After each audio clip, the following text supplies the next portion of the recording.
हाय दोस्तों, नमस्ते, राम राम। मैं आज कुछ कहना चाहता हूँ। ये जो पहलगाम में, जम्मू कश्मीर में पहलगाम में जो घटना हुआ है, इस घटना को लेकर मैं बहुत चिंतित हूँ, बहुत टेंशन में हूँ।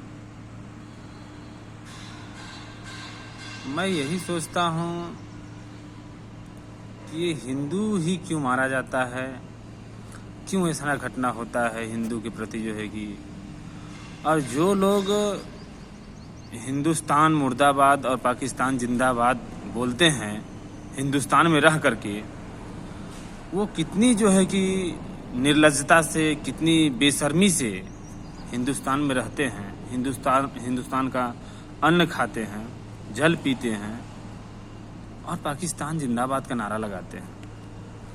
अभी एक लड़का कुछ दिन पहले जो है कि, अभी कुछ दिन पहले हुआ, एक छोटा सा बच्चा बिहार का रहने वाला है, वो पाकिस्तान जिंदाबाद का नारा लगाया।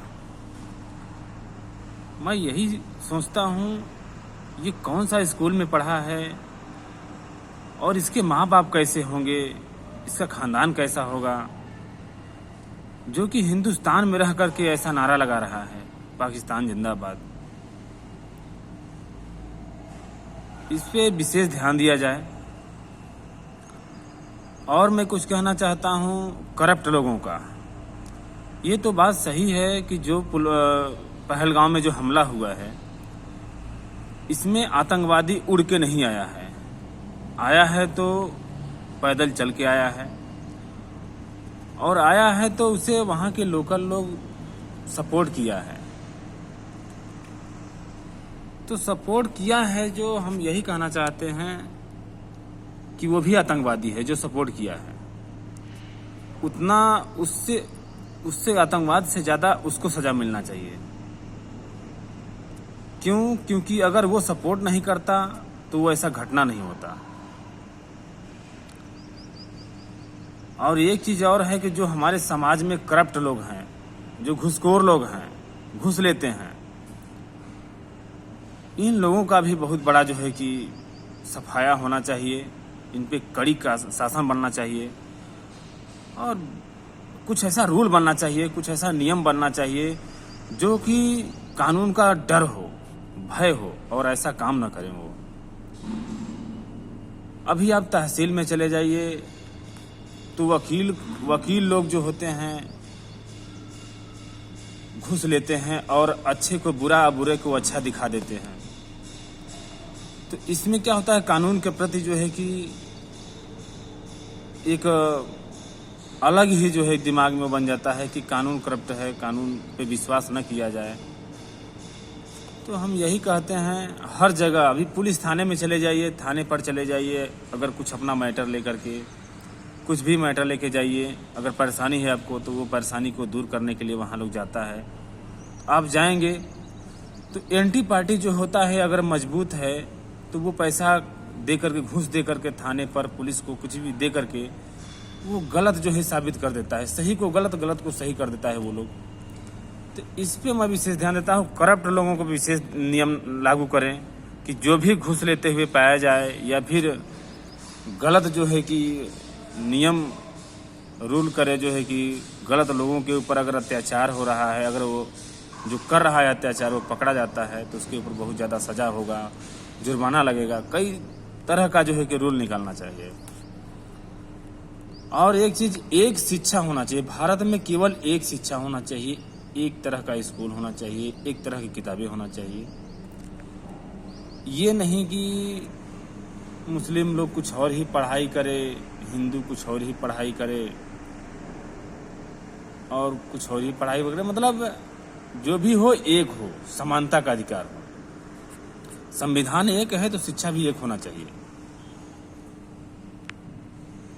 और ये जिहाद जो पैदा होते हैं, जैसे अभी बिहार में एक लड़का बोला जो है कि पाकिस्तान जिंदाबाद, वो भी तो पढ़ता होगा ना, कहीं तो पढ़ता होगा स्कूल में, या हिंदुस्तान मतलब या तो हिंदी स्कूल में पढ़ता होगा या फिर अपने जो भी है मुस्लिम का स्कूल जो होता है उसमें पढ़ता होगा। तो ये सब भावनाएं बताओ, ऐसे कैसे भर देता है लोगों लोग के दिमाग में कि हिंदुस्तान में हिंदू लोग बुरे होते हैं, उनको मार देना चाहिए। और मैं ये एक बात और कहना चाहता हूँ कि सपोज डेट कुछ लोग कहते हैं बाप बड़ा ना भैया, सबसे बड़ा रुपया। तो हम एक चीज़ और पूछना चाहते हैं, पैसा आप किसके लिए कमा रहे हैं? अगर आप जो है हिंदुस्तान में रह करके पैसे के प्रति जो है कि आप भाग रहे हैं, सही को गलत, गलत को सही दिखा दे रहे हैं, और जो है एक इसमें क्या होगा, एक द्वेष पैदा होगा इंसानों के प्रति, जो है कि हिंदू के प्रति। तो क्या होता है, आप पैसा कमा रहे हैं करप्ट विधि से, एक सही तरीके से पैसा नहीं कमा रहे हैं, वो पैसा आपका किसी काम का नहीं रहेगा। क्योंकि आपका जो पैसा है, धन दौलत है, वो बाल बच्चे हैं, फैमिली है। फ्यूचर भविष्य में अगर इसी तरह हालात चलता रहा, जैसे पहलगाम में हुआ, बंगाल में हुआ, तो हिंदुओं का जड़ से नाम निशान खत्म हो जाएगा। फिर तुम पैसा लेके क्या करोगे यार? इतना बड़े बड़े लोग हो हिंदू, जो है कि क्या करोगे पैसा रख करके? कुछ करो, हिंदू तो एक हो जाओ।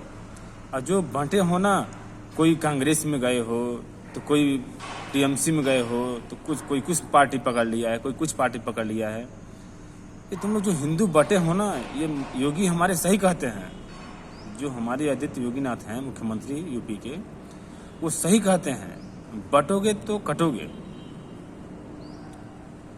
तो इस पे मैं यही कहना चाहता हूँ कि मिलजुल के रहो, साथ में रहो और अच्छे से रहो। ये हिंदू क्या है, आपस में ठाकुर ब्राह्मण बनिया, तो मैं ये हूँ, मैं वो हूँ, मैं चमार हूँ तो मैं दुसाध हूँ, मैं कोल हूँ तो मैं धिकार हूँ। ये क्या है? अभी उस शरीर को काटोगे तो अलग खून निकलेगा, उनके शरीर को काटोगे अलग खून निकलेगा। खून तो एक है। अभी अगर हिंदू मुस्लिम में जो है झगड़ा हो गया, तो ठाकुर तुम तो ये नहीं कहोगे ना कि हाँ हम अकेले लड़ लेंगे, तुम मत लड़ो। जो है कि चमार कोल धिकार या फिर अदर कास्ट, तुम मत लड़ो, मैं ठाकुर हूँ, मैं ब्राह्मण हूँ, मैं ही निपट लूँगा, मैं ही भारत को जो है कि छुटकारा कर दूंगा, जो है आतंकवाद मुक्त कर दूंगा। ऐसा तो नहीं है ना।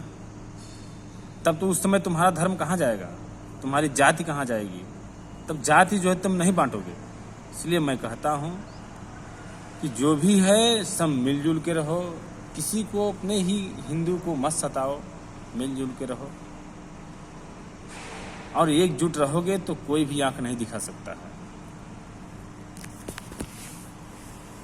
मैं एक दिन की कहानी बता रहा हूँ, मेरे साथ स्वयं बीता हुआ है। मैं दूसरे को क्या बताऊँ। मैं हैदराबाद में जॉब करता हूँ, तो मैं जब हैदराबाद से अपना यूपी जा रहा था तो ट्रेन मुझे नहीं मिला, तो मैं सोचा बस से चलता हूँ। तो बस लेने के लिए मैं हैदराबाद गया, जो है कि तो वहाँ पे मैं टिकट कटवाने के लिए गया। तो टिकट जिस काउंटर से मैं लिया, वहाँ बोर्ड तो लगा था हिंदू नाम का, लेकिन टिकट जो काट रहा था सब मुस्लिम थे। और टिकट काटने के बाद बोला गया कि शाम को आपको 4 बजे का बस है, आप 4 बजे तक 2-3 घंटा वेट करिए, आपको बस मिल जाएगा। फिर मुझे वहाँ से एक ऐसे मुस्लिम स्थान पर ले जाया गया। हम अकेले नहीं थे, कम से कम 10-15 लोग थे, और ऑटो से बैठा के ले गया। मुस्लिम के बस्ती जो होता है, घोर बस्ती, वहाँ पे ले गया और बैठा दिया। वहाँ पे 4-6 बड़े बड़े मोटे मोटे हट्टे कट्टे लंबे चौड़े थे मुस्लिम, जो है कि, और वो लोग इस तरह व्यवहार किया हम लोगों के साथ, जो है जो हमारे साथ और भी थे। मुझे ऐसा लग रहा था कि मैं हिंदुस्तान में हूँ कि पाकिस्तान में हूँ। मुझे कुछ समझ में नहीं आ रहा था। मुझे ऐसा लग रहा था कि मैं आतंकवादी के हाथ में फंस गया। ये आज की कहानी नहीं है, आज साल भर हो गया, 1 साल 6 महीने पार हो गया। मुझे ऐसा लग रहा था कि जैसे मैं एक दूसरे देश में हूँ। तो अब बताइए, ये ऐसा क्या हिंदुस्तान में रह के जो है कि एक स्वतंत्र नहीं होना, एक समझ में नहीं आता है ये हो क्या रहा है। फिर किसी तरह जो है कि शाम हो गया, 8 बज गया रात, तो हम लोगों ने प्लानिंग किया सब लोग कि ये लग रहा है बस नहीं देगा, बस नहीं पकड़ाएगा, रात हो जाएगा तो कुछ इधर उधर कर देगा। फिर किसी तरह हम लोग एकजुट होकर के 10-12 लोग तो 15 लोग थे, एक आवाज़ किए जो है कि एक ही सुर में बोले कि हम लोग गाड़ी नहीं मिलेगा तो हम लोग को छोड़ दो, हम लोग चले जाएंगे, कहीं भी जाना होगा चले जाएंगे। फिर जो है कि एकजुट होने के वजह से वो लोग फिर ऑटो में बैठा के ले गया, गाड़ी के पास छोड़ा। तो बहुत ही समझ लीजिए हिंदुस्तान में ही जो है कि डर डर के जीना पड़ रहा है, और हम आपस हिंदू बटे हुए हैं, पार्टियों में बटे हुए हैं, जातियों में बटे हुए हैं, हर चीज में बटे हुए हैं। ये क्या है? आखिर ये लोग क्यों हम पर हावी है? ये लोग हम पर क्यों हावी है? क्योंकि हम लोग इतना है, जनसंख्या हमारा हिंदुओं का है 100 करोड़ के पार हमारा जनसंख्या है, फिर भी ये लोग हम पर ही हावी है। हम लोग कुछ कर नहीं पाता है। क्यों? क्योंकि वो लोग जानता है कि हिंदू अपने में ही बटे रहेंगे, कभी एकजुट नहीं होंगे, और इसी का हम फायदा उठा लेंगे। और ये भी जानते हैं कि हिंदू जो होते हैं वो घुसखोर होते हैं, जातिवाद में बटे होते हैं, एक दूसरे को साथ नहीं देते हैं। हम जो चाहेंगे वो कर लेंगे।